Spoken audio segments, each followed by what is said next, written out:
Welcome to Tanz im August Special Edition 2020. And welcome to the studio of Tanz im August, located at the Hartz in Berlin, if you don't know. What we just saw is William Forsythe's contribution to this year's festival. It is a series of instructions under the title Untitled Instructional Series. They are around the city here in Berlin to be found by chance if you wish, but if you want to be sure to hit in one of those, please go to our website and you can find there a list of locations where you can find these instructions. Today, we would like to begin by introducing the conference that is about to kickstart tomorrow. This digital conference is called How to Be Together, and it is jointly organized by Tanz im August and Zürcher Theaterspektakel. This will be a series of conversations with our international colleagues from around the world about the international exchange and the collaboration and what that's going to be in the future. We will have about 20-minute introduction to this conference, so please enjoy it and we'll meet back in the studio after it. So here we are, the 4 people responsible for putting together or set into motion the discussions around how to go forward from this situation into the future. There will be a conference on the name How to Be Together. My name is Virve Sutinen. I'm the artistic director of Tanz im August, and here are the others. My name is Matthias von Hartz. I'm the artistic director of Zürcher Theaterspektakel. My name is Letunić. I'm working as a collaborator of Tanz im August and co-curating this conference with Maria. That's me. My name is Maria Rössler. I'm an independent dramaturg and I am co-curating this conference on behalf of Zürcher Theaterspektakel. Right. Today we wanted to discuss a little bit about how it all started. It's been a long time coming because these discussions that we will have here are something that actually started somewhere else early on in the spring. And Matthias, we were part of that consortium of festivals that started to think, trying to figure out together what was going on and how to be able to realize our festivals this year. Remember how that started? Yeah, actually, when I thought about it before coming here this morning, I realized that in a way, it started even before, because when we were in complete, I wouldn't say desperation, but somehow lost in spring and didn't know if there would be a festival, if it would be the festival that we had originally planned, if it would be a completely different festival or nothing at all or whatever. At some point in our team, we thought, regardless what happens, we have to talk how to go on from here. So in a way, this was the first project in this mad year that we had some idea of it having to happen. We thought we have to talk, regardless what our program is, we have to discuss internationally how to go on from here. And then the thing that you referred to started, which is these conversations with the European festivals, which is, for me, was a new and unique experience that very early on, all the European summer festivals had nearly weekly Zoom calls to discuss where they are, what the national situation and the national regulations are, what their plans are, what there is to share, what problems we have in common, what situations are different, and how we could profit from both discussing that together and collaborating from that. So very soon, it was clear that the conversation we were having there could also feed into a project that would carry on with these conversations.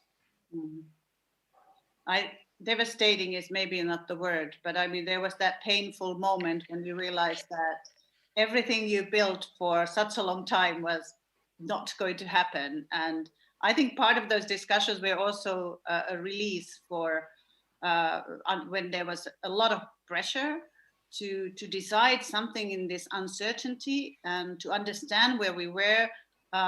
It was so much easier to navigate through this with people who were already trying to start their festivals, when knowing that you and me, we were looking towards August and maybe still catering the idea that our festivals would happen, and that, you know, like this was so much in the far in the future. But those discussions really, you know, let me at least start to understand the situation and its severity, which also came from the artists. I mean, the artists also started voicing their concerns, especially the artists from very, very far, who already in March, unlike us, who were very hopeful still, understood that they were not going to tour Europe in the coming summer.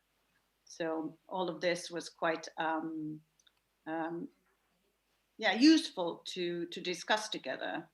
And I don't know if you felt, but I think there is a new feeling of like togetherness in that sense also, that we are in the same boat this time, and rather than competing, there was an urgency to support the artist and create projects that would have some kind of a spread, so that we could include rather than exclude, and to open up into new kind of collaboration between the festivals.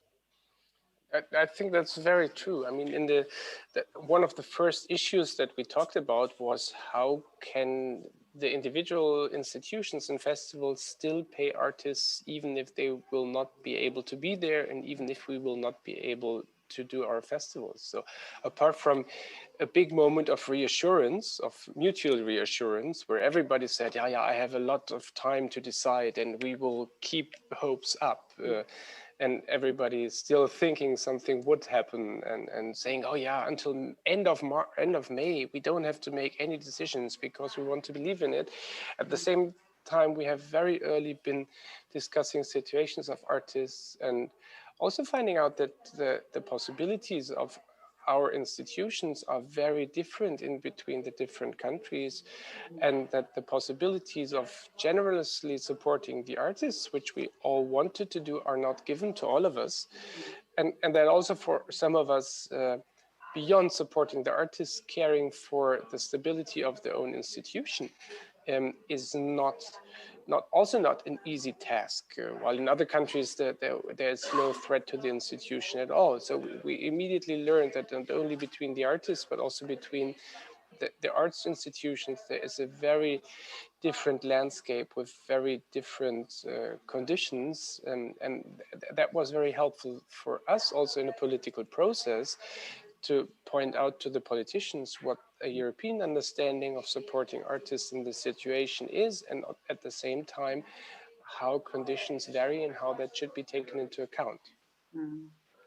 What became quite clear in it also, as we went along, the codependency between also our European festivals and programmers and the rest of the world, which is like in the conference, we will have a case discussing the situation in Brazil, that how we actually do need each other, and we were also responsible to keep in touch with so far away artists who were in a very, very difficult situation, like beyond things that we can imagine in our societies ever happen.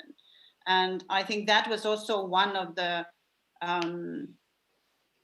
benefits of coming together and realizing, okay, you know, our responsibility is much more than, you know, can we do this festival? It is about, you know, exactly about the policies that concern this kind of situation, and what are the values that are behind those decisions taken by the policymakers, and what should we advocate in this situation.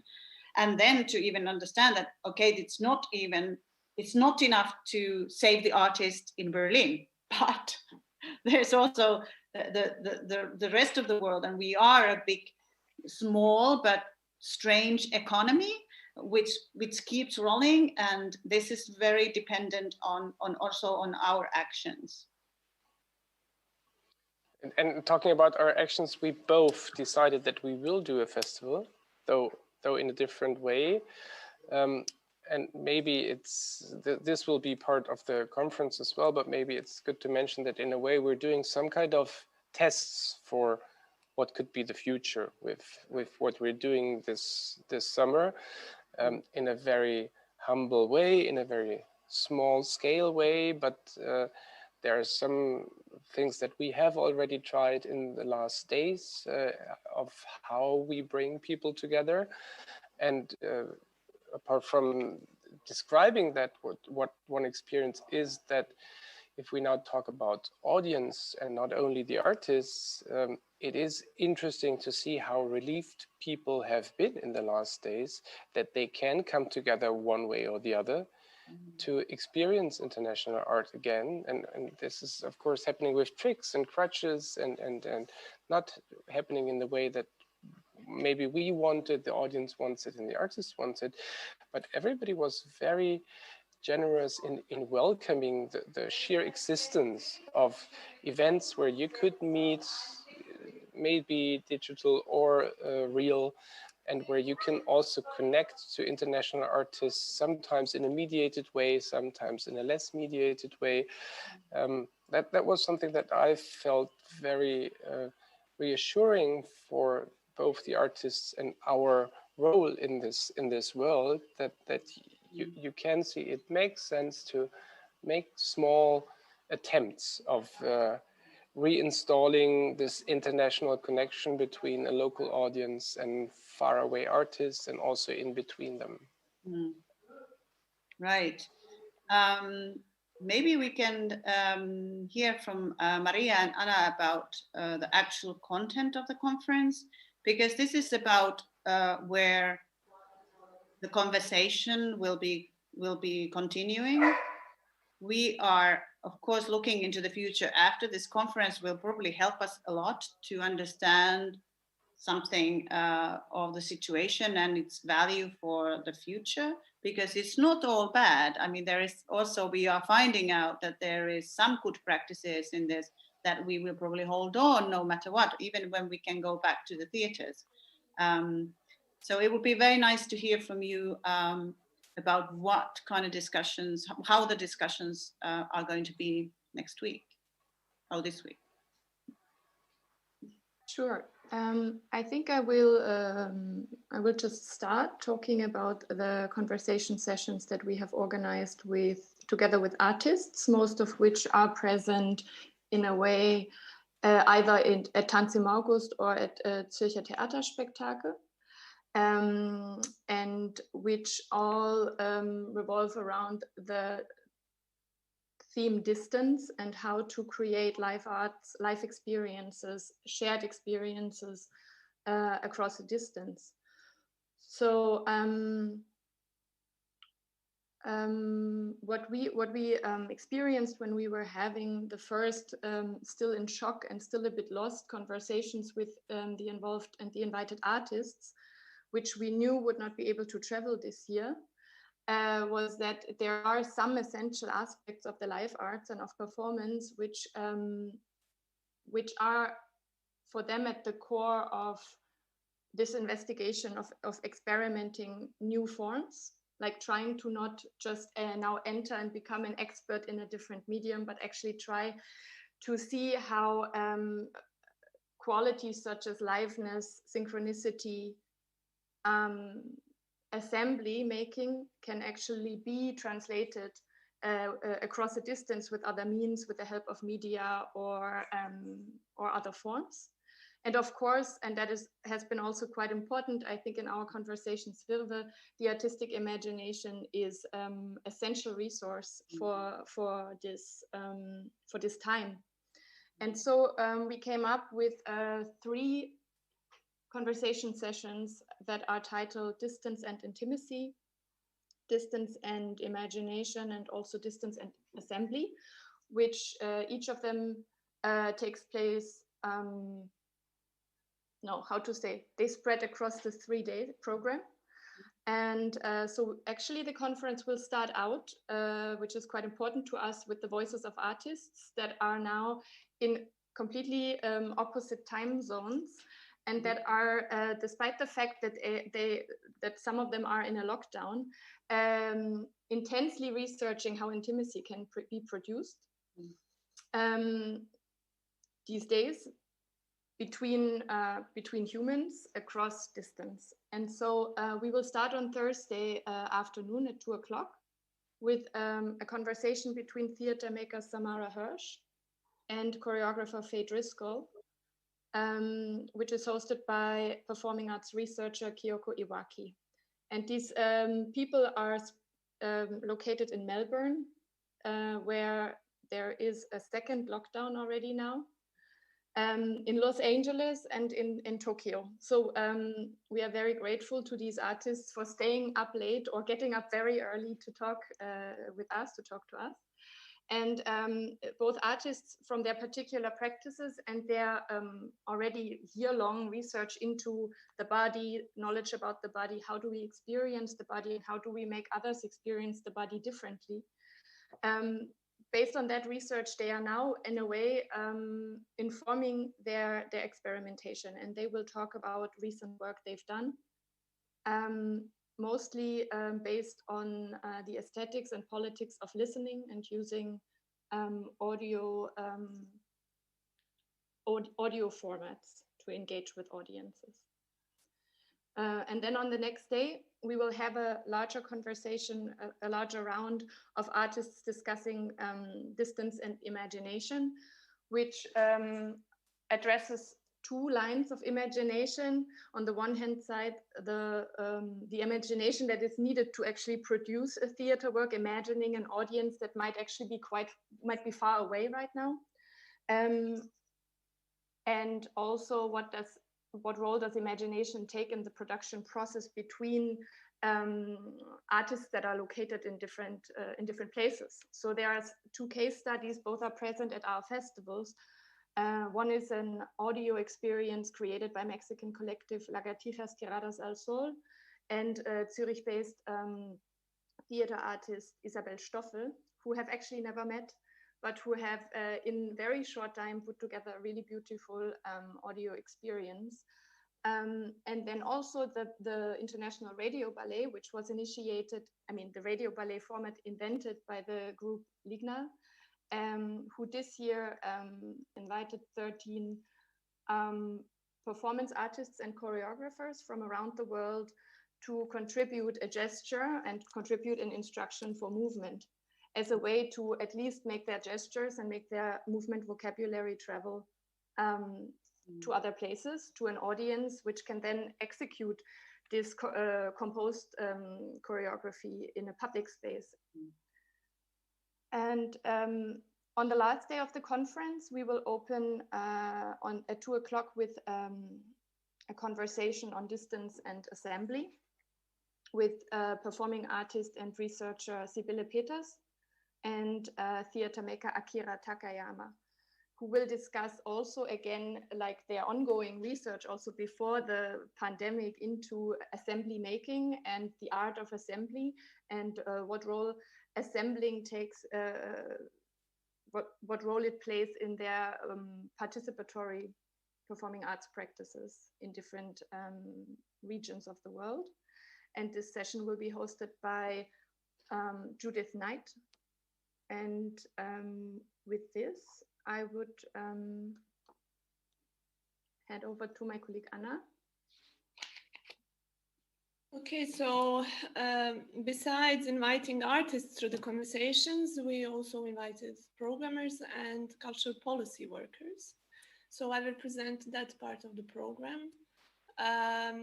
On Thursday, the second session will be dealing with the questions of how the audiences and the artists come together in these times. So the programmers from South Africa, Iran, and Hong Kong will discuss their different approaches to organization and presentation of performance events in the face of the pandemic. Because we are dealing with very different reactions to the situation. Some of them were building upon the previous crisis, and some of them turned out to be very positive practices. So this session will be hosted by Dagmar Valse, who's a cultural journalist based in Basel, and the speakers who will share their knowledge and their experiences on programming are Rusira Sital from a National Arts Festival in Makanda, Ki Hong Lo from Hong Kong International Black Book Festival, and Sefer Sharifzada, who is co-founder of Reconnect Online Performance Festival in Tehran, this festival had a very fast reaction to the current situation, and it made a really fast transfer to the digital sphere. So that is the session on Thursday with mostly programmers. On Friday, we will be in discussion with cultural policy workers, since these completely altered conditions for production and presentation of the performing arts have immediately raised questions about possible ways to support the artists and the presentation and the production of the performing arts. And basically, cultural policy workers have developed funding schemes that are supporting the artists in the new conditions. So in this conversation hosted by Maria Lessourd, who is Secretary General of On the Move organization based in Brussels that deals with cultural mobility, and Marie also On the Move has proved to be a very valuable platform as an online resources on different funding schemes and different reactions to the pandemic around the world. And the speakers in the session will be Arundhati Ghosh from India Foundation for the Arts in Bangalore, Davidovic from Kultura Nova Foundation in Zagreb, and Heba Hagefelder from Arab Fund for Arts and Culture. Arab Fund for Arts and Culture, following this devastating explosion in Beirut that happened recently, developed another solidarity fund for arts and culture, also dealing with not only the consequences of the pandemic, but the consequences of this devastating explosion. So we also see cultural policy workers that are presented with a lot of challenges, and that by now have a knowledge with how to respond to these challenges in these new circumstances. The session on the final day of the conference, on the Saturday, Brazil hijacked. The session is made in a dialogue with curators Eduardo Bonito and Isabela Ferreira, who developed the program Brazil Hijacked. But the name of the session and the topics of the session are a bit more focused, since Brazil Hijacked is a program that in general gathers artists that have different contributions about the structural racism in Brazil, a neo-fascist government, and consequences of coronavirus.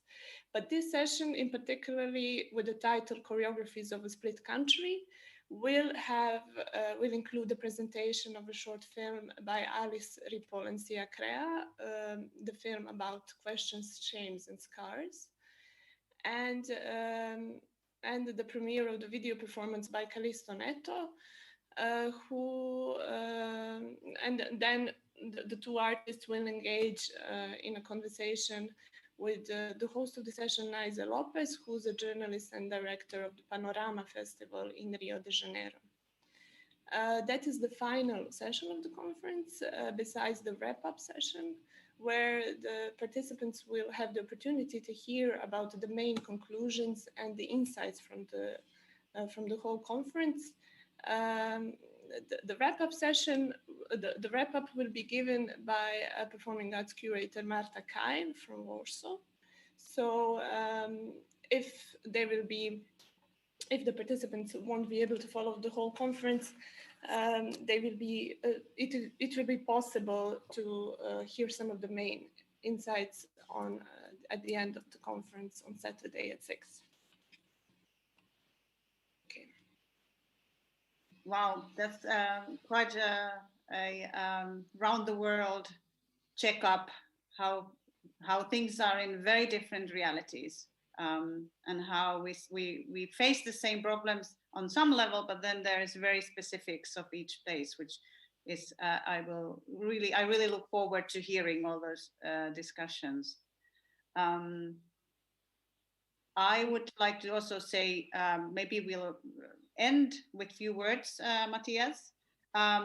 I think it's interesting that the performing arts sector was doing so well for quite a while in Europe. We were getting stronger, we were building new audiences, we were getting quite stable places. And now this new situation has shaken us. And I think it's important that these conversations really continue, you know, beyond our festivals, between our festivals, to somehow come into terms what the future might look like. I mean, our guesses are as good as anyone else's, but to use this moment also to rethink and reimagine our institutions such as festivals, and what are our roles and how we can go forward. And I'm really happy that if this kind of like rewires the networks again, which were a little bit like everybody was doing so well, so why to network and why maybe to collaborate? And I like this idea that we are now pushed up and the networks are kind of getting active again, and we can work with people from so far out who are actually who can share their experiences, which might help us also to understand where we're going.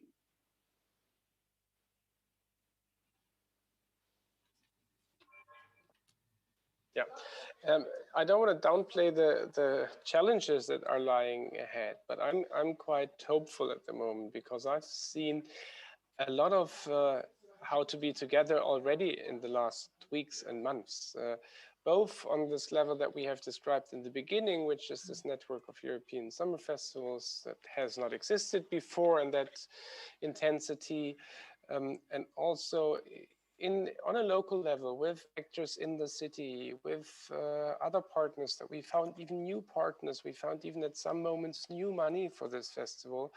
There are other ways, let's say other channels of communication open into society, into other parts of the city, which make me hopeful. And I'm very much looking forward to have this very, very international selection of practitioners and experts coming together to raise our horizon beyond both the local and the European level, and to learn from the situation in other countries and other contexts as well. So I'm looking forward, and I hope this is one step into this unclear future that might lead to the next step in the next months. And as Maria said, I think why I am hopeful is because of the work with the artists has once again proven that artistic imagination is such an important part of these discussions, and they will take us forward for sure. I would like to add one practical information which might actually be quite important, because of course we're hoping to reach quite an international crowd also with this conference, and of as many colleagues and artists and friends as possible.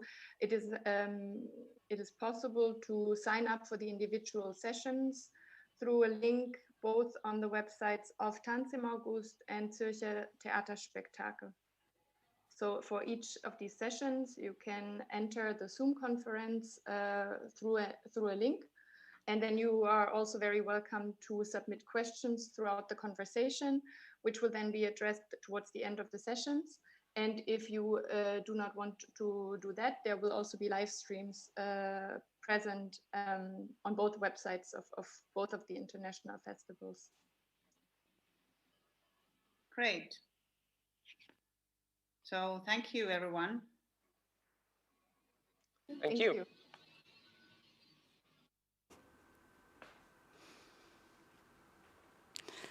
Welcome back to the studio. So tomorrow at 2 o'clock we open the conference. It will be run for 3 days, so please join us. It's a daytime conference, so you don't have to stay up so late as tonight. Because tonight we will meet artist Arkadi Zaides. Arkadi is independent choreographer and a visual artist who lives and works in France. We know him well for his research-based approach to artistic creation. Often he examines the ways in which the political and the social context affects the body. He's been awarded for his work, which have sometimes been politically inflammable. He's been awarded for his work for human rights. Tanz August is happy to welcome him back after he was with us last time in 2017 with Talos, and even before that he has visited the festival in 2011.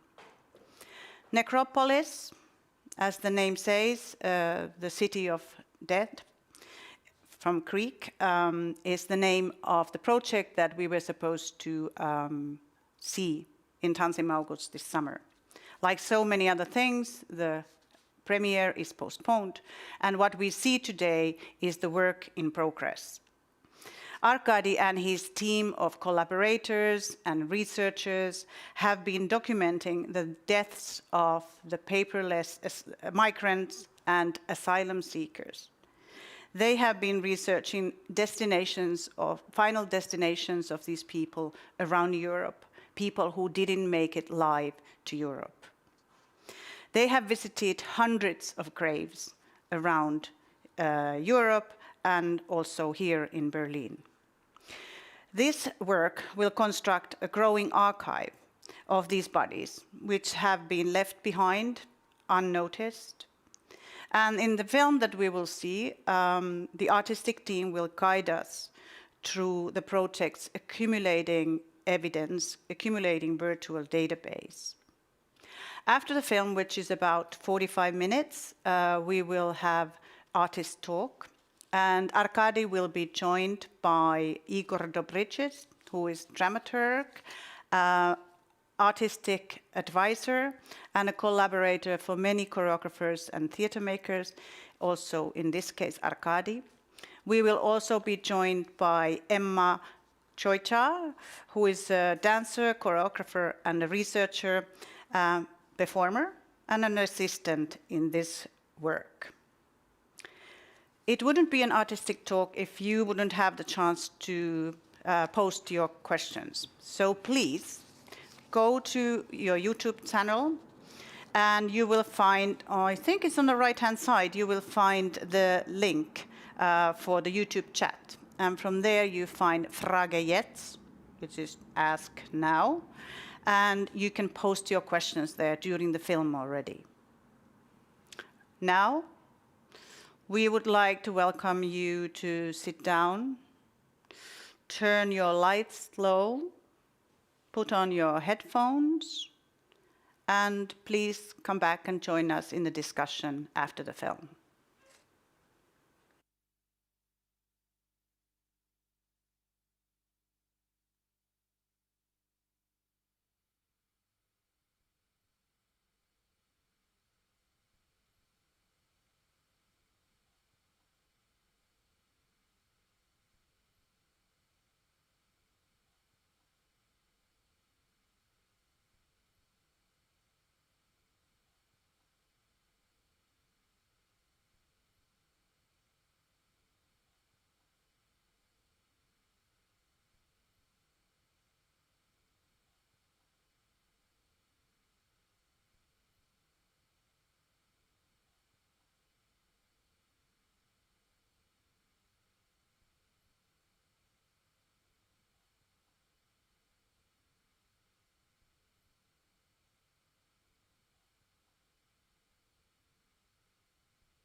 In order to gain right to live in necropolis, one has to die in an attempt to enter it. Citizenship is granted posthumously to dismembered, decomposing corpses. By our death right, being already citizens of the necropolis, we are faithful guardians of its territory.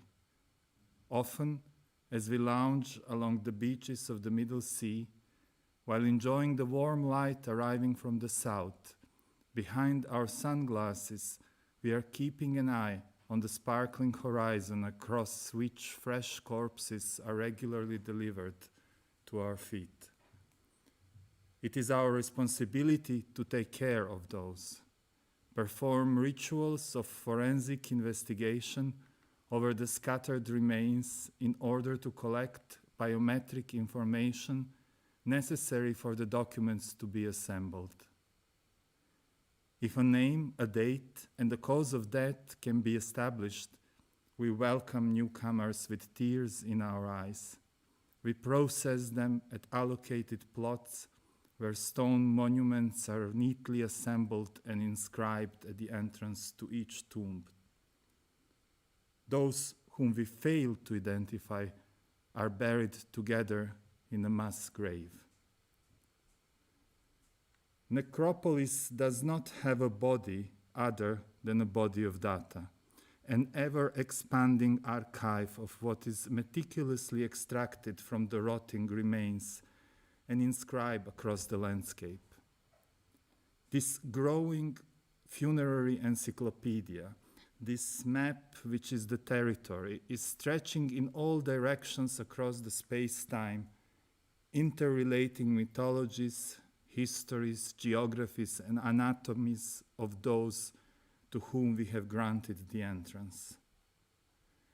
Necropolis, its map, and its body are made out of dead data that we collect and memorize. We are rebuilding it out of what and whom we choose to remember. We are maintaining it by sharing our memories with others, and we are letting it crumble into disrepair by what and whom we individually and collectively forget. About the others, those still alive outside, we know nothing.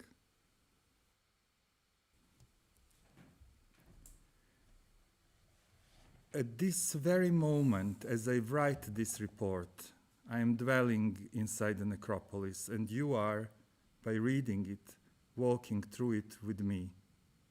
I would like to take you to this barren land depression in the heart of it. This is where those who died without being identified are disposed of, under a condition of us living dead, not recognizing them at all. It is also a place where myriad of anonymous, forgotten deaths are in an ongoing process of becoming an empty territory. On this no man's land, we gather to not remember. In absence of meaningful memory, here we dance ourselves into oblivion. We live, but we are not alive. We are dead, but we never died. The only thing we desire is to forget that we still have a body.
As we keep moving above, around, and through Necropolis, let's not forget everything that we see in this landscape of death is made of ourselves.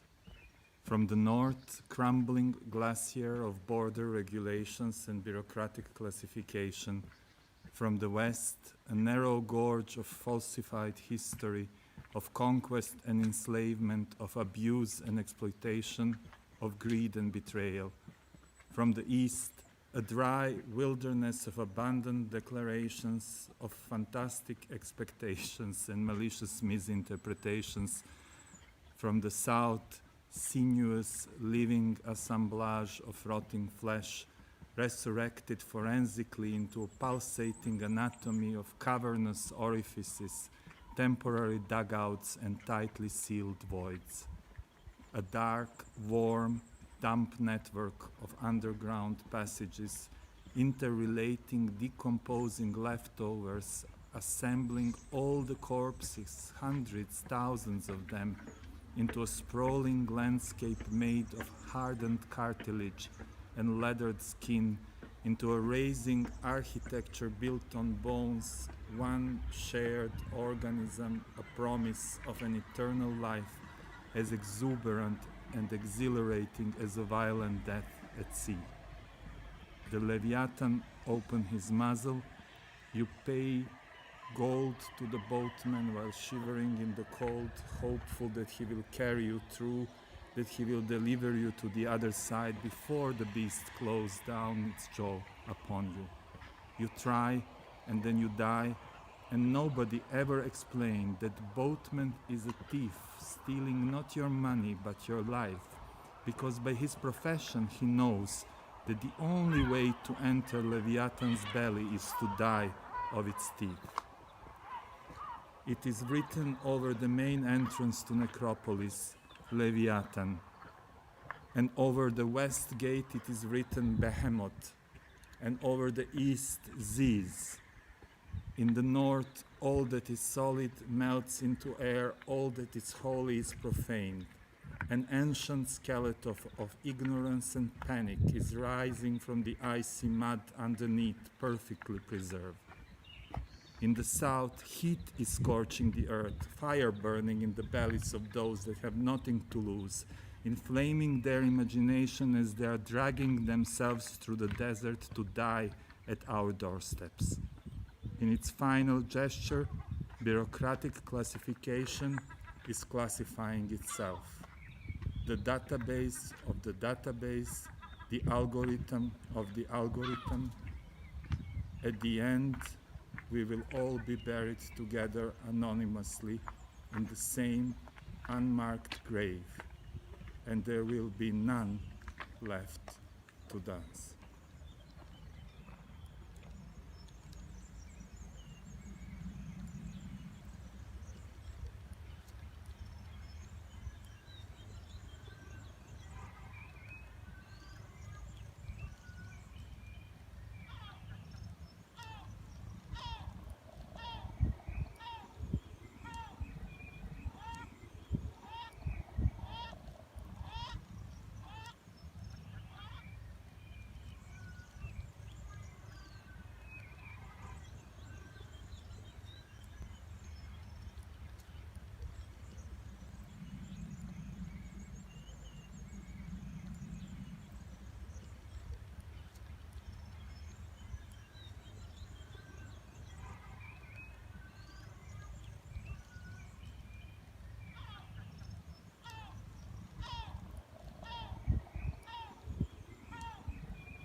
Arkadi, Emma, Igor, welcome to the Zoom to talk about your work. And thank you for this presentation. It was, I think we need a little moment to take the gravity of it in and to shake it off, to be able to discuss. Would you like to say something first to our spectators at this moment? Hello, everybody, whoever is out there. I mean, for us, it's kind of the first moment that these materials are exposed publicly. So yeah, I mean, if to start the conversation is actually to ask you to participate in it, because I mean, the unfolding of this material is about starting a discussion, which is yeah, to our eyes very, very crucial. So yeah, I invite you to comment and to pose questions in the chat.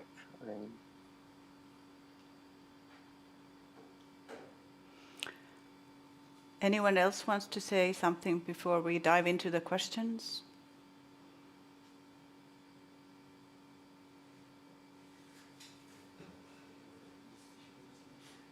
Mute. Maybe it's good to say that the work as it is presented, apart from not being live, which is a very important aspect to it. So there are things that you need to imagine in relation to this particular work, which will then unfold in the work that is coming. It's important to understand that both in form and also in the fact that the end of the work is not in this presentation. So the work doesn't end here.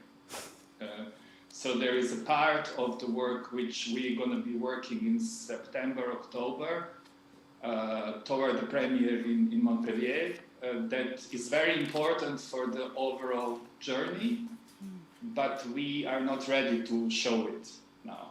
So just to be aware of that.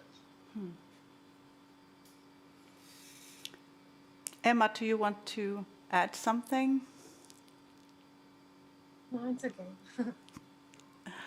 The last bit, I mean, the Google map, zooming in, tracking down these graves is something that grows on you while you look at it. The magnitude of it starts just growing you. It becomes like the physical feeling in looking at it.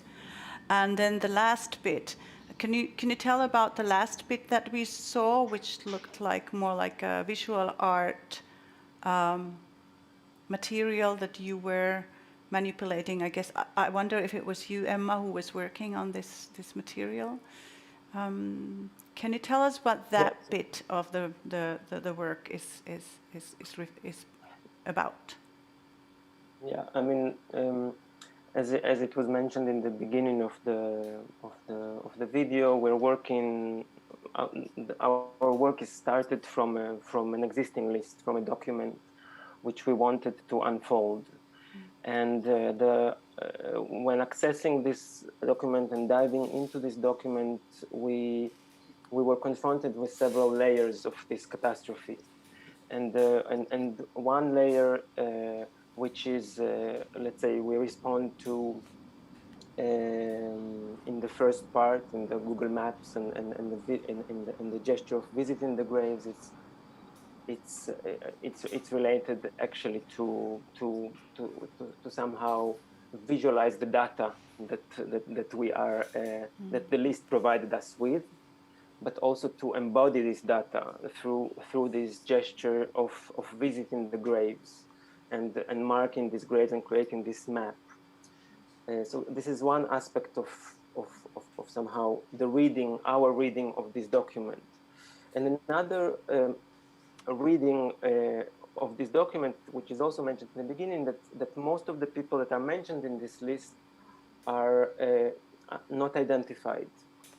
They are found either without identifying details, which could be papers, documents, but another kind of horrific element that we were confronted with, that a lot of times they are found without any possibility to identify their body, because their bodies are found in advanced states of decomposition. And there is something very horrific and very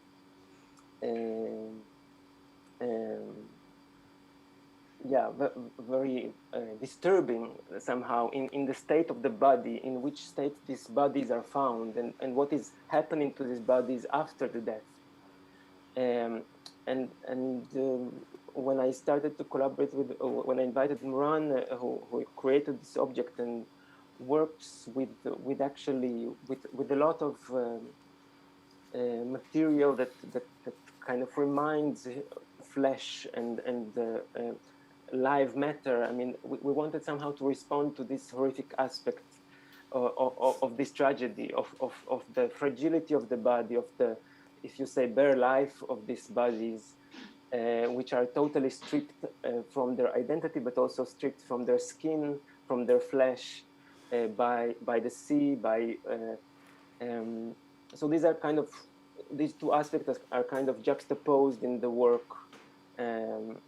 and for us create a kind of a tension between the data, between the dry data and the viscerality and the decay of the body itself.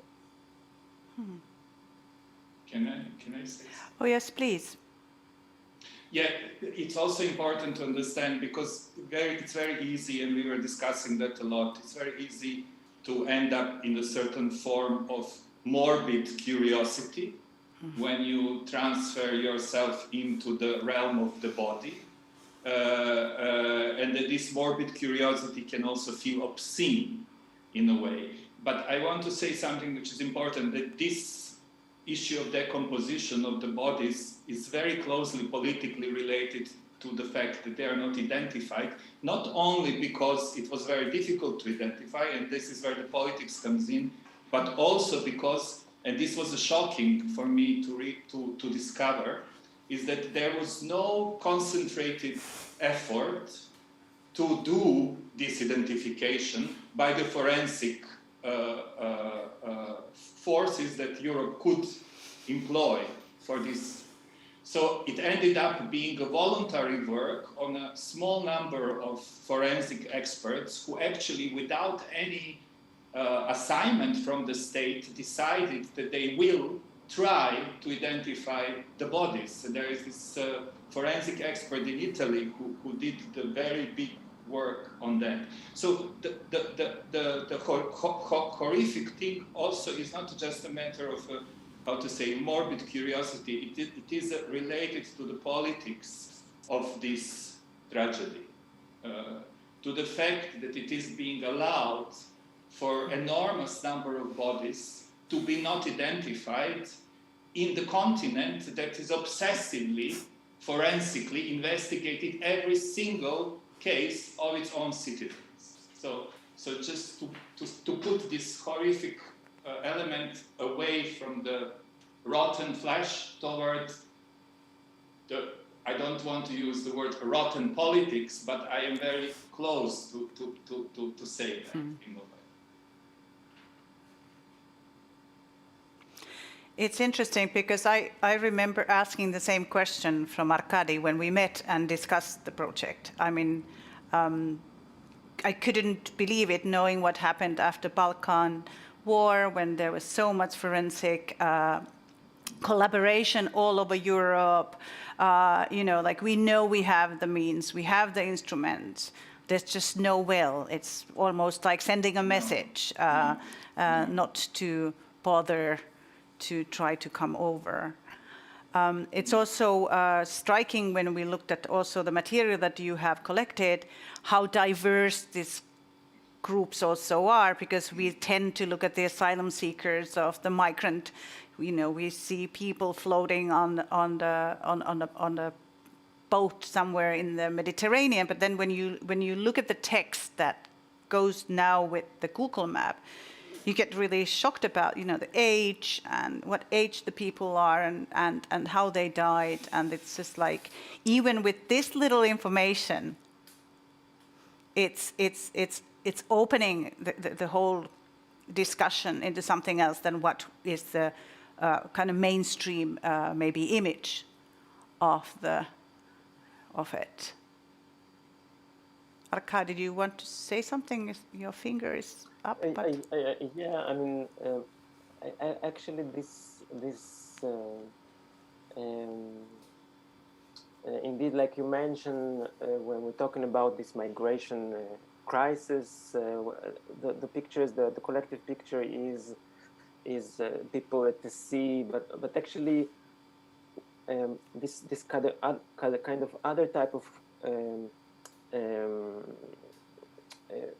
collecting data was actually already done by United, by the organization that is collecting the data. So they actually, let's say that they challenged, by their document, they already challenged the concept of the border, because the border is not at the sea. The border is not at the gates of Europe. The border is with these people that are arriving. And some of them are arriving into Europe, into our cities, and they are carrying this border with them. It doesn't stop at the border, and these deaths are continuing inside Europe. They're continuing in detention centers. They're continuing in suicide when people are chased by the police.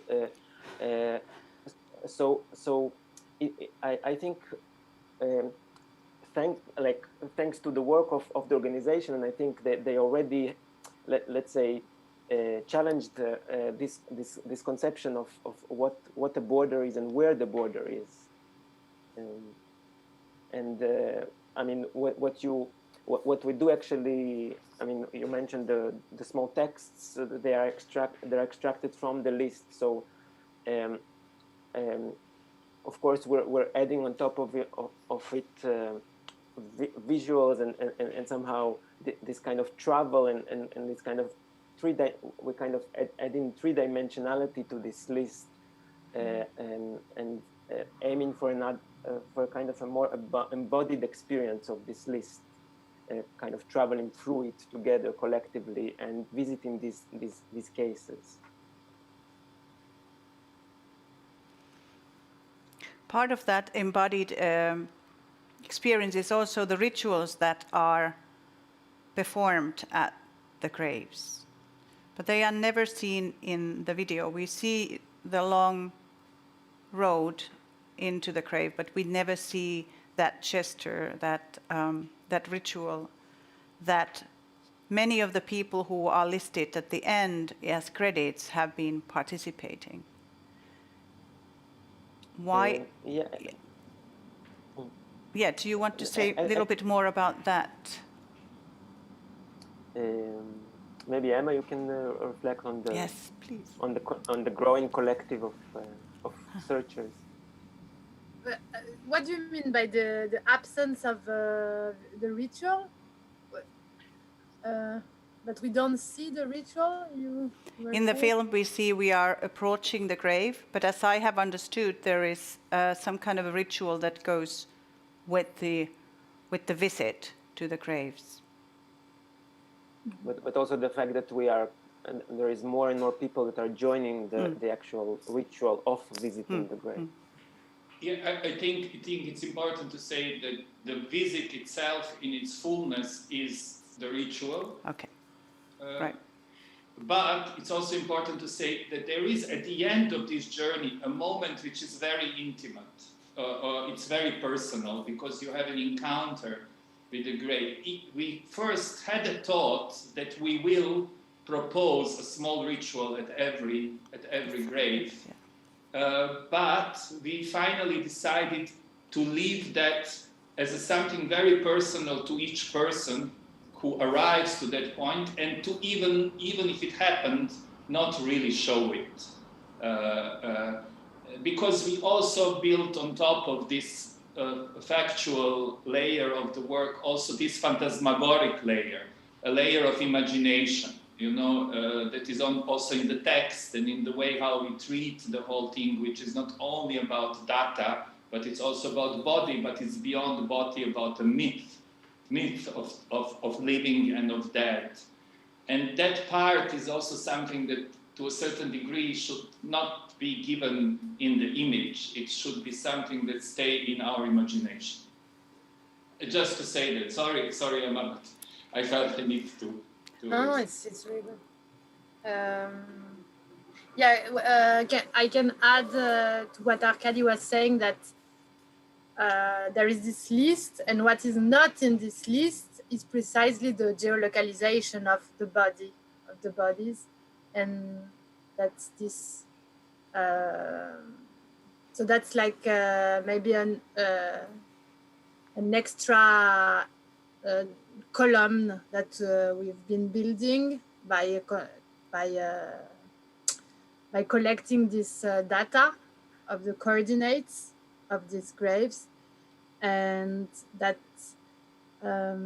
because that's we frequently, when we've been presenting the work, work in progress, we are asked about choreography and about dance, and where is dance in the work. And for me, this is the most choreographical gesture. This is the walk, and it's a very it's choreographical and very political at the same time. And Arkadi was speaking about borders, and it's also the border of art, because it's between the border of citizen and artist in somehow, and doing this walk. So that's why we also invite at the beginning other citizens, and to have this choreographic symbolic gesture together, and that it makes sense in somehow if it's done collectively. So it's also the border between the individual artist and the collective, that is collective citizens. Well, just following that road with you, and when you stop there, it already turns into something that it doesn't really, at least for me, it doesn't need more. But I remember that there was discussion about some kind of ritual. Yeah. I mean, the ritual is already there. You arrive there, and then the weight of that situation just lands on you, and just breathing in that moment feels like enough of a ritual, enough of a respect for the dead, and I mean, there is something very specific, and this is why we also invite people to join this research, because the ultimate gesture of the work is this visit. It's not only the visit; it's also to search for the one that you're going to visit. And there is something quite emotionally and viscerally very specific when you start to research a list of more than 40,000 people, and you choose one line, and you work days and days and days and sometimes weeks in order to arrive to that point. And when you perform this gesture of walking towards that point, there is something is happening. There is a shift of perception in relation to the other, to another. Yeah. You're visiting a person which you don't know, but when you visit him, you learn so much about this person, because you also learned about a certain structural violence that led to his death, and you have to go through all these layers in order to arrive to this point. So this walking is not only a walk; it has also a history, a personalized history that you meet these people from a very specific perspective, and you almost follow the way they died when you walk. Because I mean, with me, I'm always, when I do this walk, when I perform it, this person is somehow, the information that is gathered about this person is present in that moment. And another aspect of it is to say that a lot of these graves are abandoned, are forgotten. are not, as you saw, also a lot of them not marked, or the marked are disappearing, or so there is something about just being there, just giving attention to this place, just giving respect to this body, which becomes a very significant gesture of the project. Yeah. There is also a relation with local place, because as you saw, we start always around the theater, and then we go further and further. So it's also an invitation to look at local cases that are happening nearby, and it's also then you're suddenly aware of the fact that it's not happening far away; it happens in the same city where you live.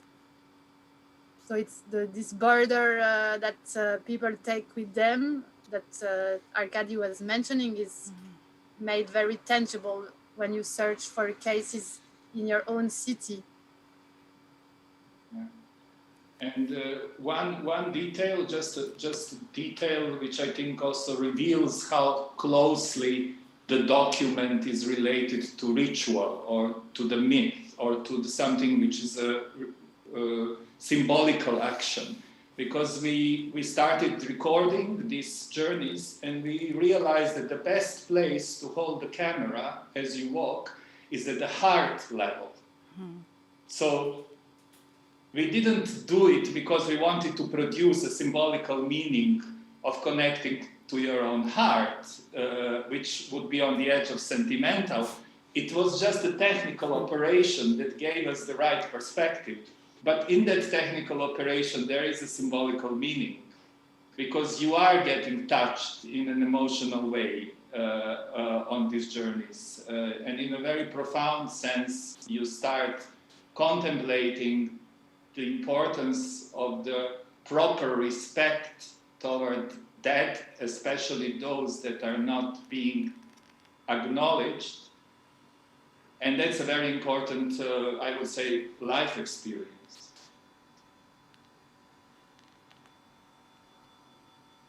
Yes, I have some direct questions here that I would like to, because we invited our audiences for the questions, so I would like to start from here.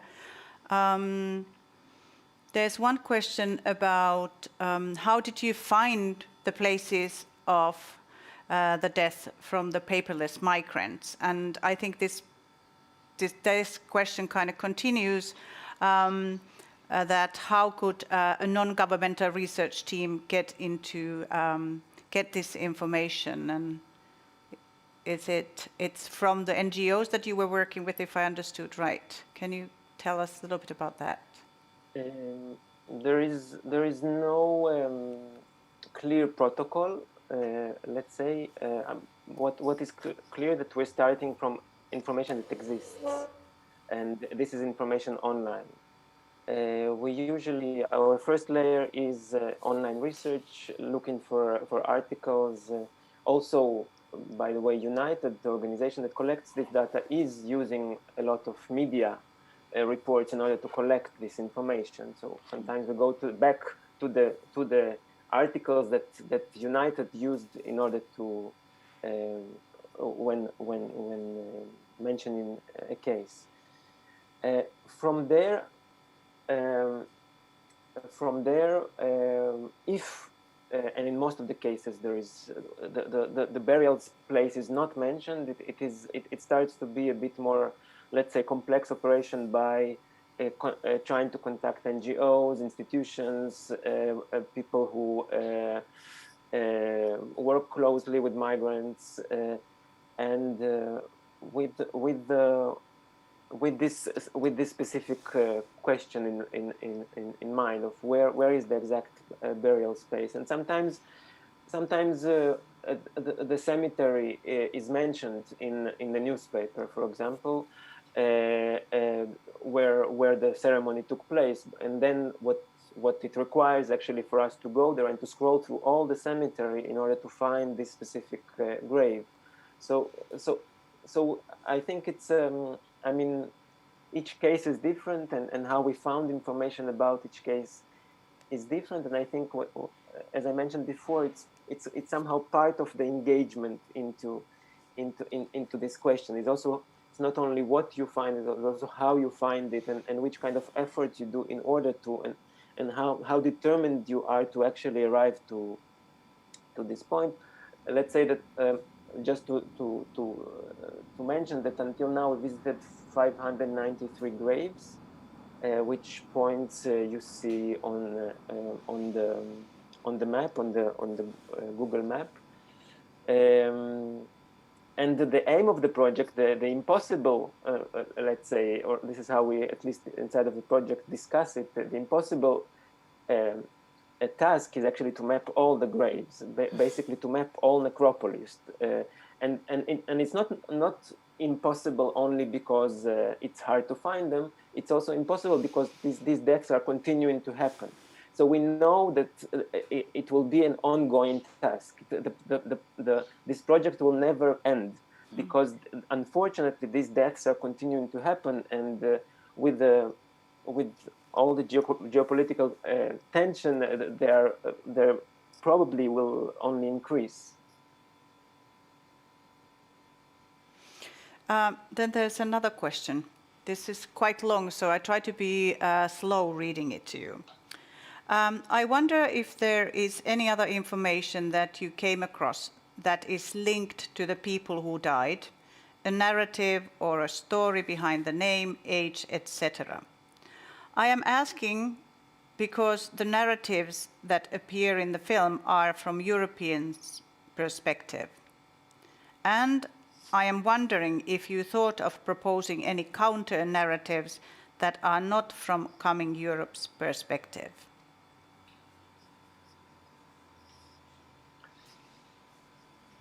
Yeah, in fact, there is a lot. We find a lot of documentation that we collect and that we keep. And actually, the information that is mentioned is exactly the information that is in the list. So that was a choice, a very literal choice to stick to the information that is in the list. And the list, the one that are in charge of the list, they in general try to reduce what is being said in the news. So yeah, it's a very European perspective, but it tries to be reduced to the facts. Let's say that's yeah. It's a bit, for me, it's a bit more complicated because, as I already said, there is an issue of facts, which is, of course, coming, kind of growing from a European tradition of enlightenment, this obsessiveness about facts, which we kind of on which basis we claim our foundations of our culture. The problem with that is that we wanted, on one hand, to criticize that directly, or to contemplate, to think about the importance or unimportance of facts in relation to the human suffering. So that's one thing. So there is this phantasmagoric build up on top, which is a storytelling element of the story. So not in a content, but in a form, we are trying to navigate between two different protocols. The protocol of a Western obsession with categorization and archiving, and on the other way, a protocol of storytelling, which we could only learn from the cultures which are actually non-European, because in the official discourse of Europe, the storytelling is only considered as something problematic, and then we come in relation to what is the place of art, of documentary theater, and so on and so on. There are many issues there. But I want to point to one thing where I think we touch most personally to something which is not European discourse, in my opinion today, unfortunately, but it's universal human, but it's actually present in the other cultures still very strongly, including my culture. I'm coming from Balkan, which is already something else than the Western European paradigm of what is to be considered important. And this is what what is that aspect is respect toward death. You know, respect toward death is very important civilizational component that is being lost in our own culture, but is extremely present in other cultures. It's related to the whole issue of ancestors. It's related to the issue of that without living with the death, our own life has no value. We need to be in relation to those who passed.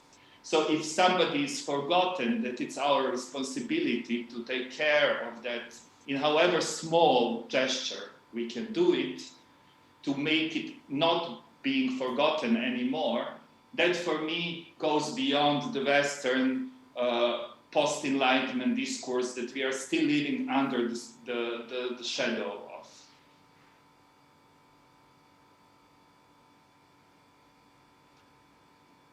If no one wants to add, I would like to run at least one more question from the YouTube. There is a question about the present situation and about how the COVID-19 pandemic has that influenced migrant movements? What do you think? And I have to say, I remember talking about this when the pandemic had started, and we realized there was, it was rubbing shoulders with this project. Not that they are totally different things, but there was something that started speaking to you from this specific time and the challenges of our time now. So I wonder if you could say a few words about that. Well, as a very, I would say, I'm sad to say, obvious situation is the detention centers where people are stuffed in the borders of Europe, and of course the biggest concern that COVID brought is the accumulation of people with no access to sanitary and the detention centers are these places where a place that can inhabit 800 people inhabits few thousands of people and more than that. So I mean there are already a kind of, let's say, ghettos. That of course in these ghettos the biggest fear is that the pandemic will spread, of course, much faster, and there are of course I mean there are deaths of migrants from COVID as well, and it's also tells also the story of the situation of access to healthcare and to that migrants have much less than the citizens. I don't know, maybe others can. I mean, none of these issues are divorced from the others. I mean, there are three big ones. One is the ecological crisis. Another one is a health crisis that we are experiencing, and the third one is migration. They are all interrelated, profoundly. Unfortunately, we are not in a situation in this project to reflect equally on all of them, but there is a space for a further contemplation of how the migration, which is touched upon in a phantasmagoric text about the people from the south, from the burning land, traveling through the desert, because that's where the biggest effects of the ecological crisis are being felt, is that the people are staying dispossessed now on that basis, and that makes them move. As they are moving, they are being gathered in surreal conditions where any kinds of infections can spread, and so on and so on and so on. You can unfold this narrative in which all of our predicament of the moment on the social and political predicament are essentially interrelated.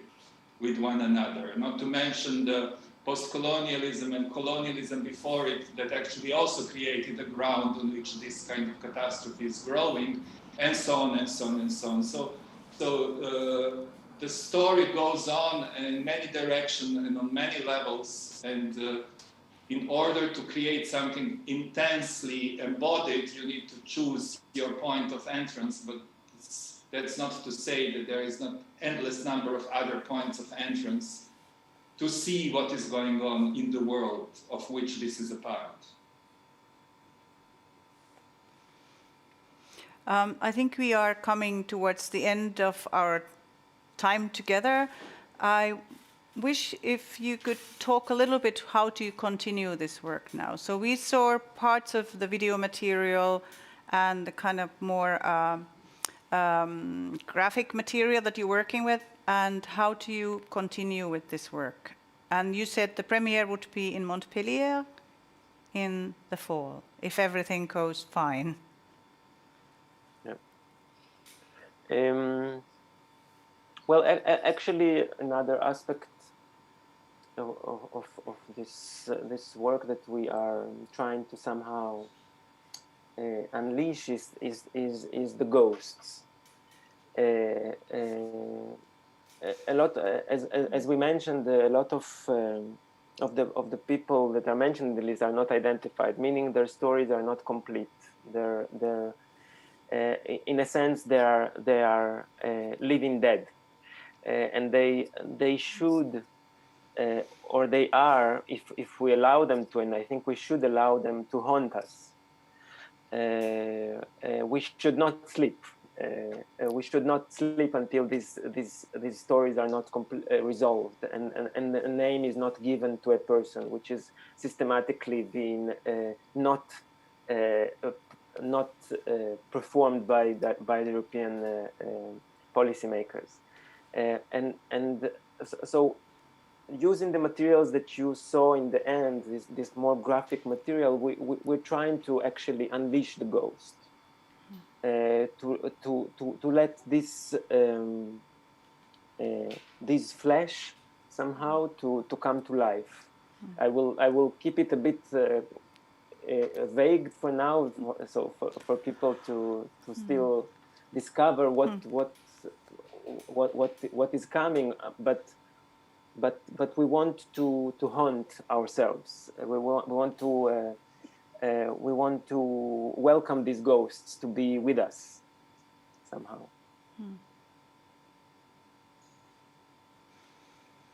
So I hope everything goes well, and this pandemic allows you to continue the work. This is research that's been going on for years now already, and I wish you the best of luck with all of it, and I hope we will see here one day live, and we can do this discussion maybe again after we have seen the final performance, because it really also triggers how to hear. The more you hear about how you put these layers, how you think of those different layers, makes you really curious to see how does that turn into the work, where as Emma was saying, where the dance, where the movement is still, where the data, the hardcore data, the archiving, all those things come together. And we do know from previous works that this is really, this will happen, and it will be something to experience for everyone. So thank you so much for joining us in this gloomy, rainy evening here in Berlin. At least it's raining, and it feels like the fall is here already. Thank you so much, and until we see, stay safe, and till next time. Thanks. Till next time. So hopefully that is tomorrow when it comes to our audiences, since the program continues tomorrow. As you know, we will have the conference starting tomorrow already at 2 o'clock. So at 2 o'clock, the conference, How to Be Together, will get a kickstart, and will go on the next 3 days. This is 2 o'clock, Berlin time. Then in the evening we come back to the studio and we continue with our evening program. And tomorrow we will hear from 4 of the 10 young emerging choreographers from Berlin scene who we are working with for the next couple of years, together under the title Urban Feminism. We will discuss this term with them. Probably they will modify and come up with a much better title already tomorrow. We will also see a short film, which will introduce us to all of these 10 dancers. So that happens tomorrow at 8 o'clock. And then we still have 9 o'clock discussion. It is our 3rd Happy to Listen session. And it has a very poetic name, so I want you to hear it. It is full of stars. My God, it is. And then the explanation is that it is an evening of reflections. And it is an evening of reflection with 2 speakers, Arlette Louise Dragose and Sheila Lawson. This will start at 9 o'clock. It will be English and German, and you are very welcome to join us. That's it for today. Hopefully tomorrow the sun comes out and it will be another beautiful day in Berlin and in Europe. Why not? So have a good night, stay safe, and we'll see you tomorrow.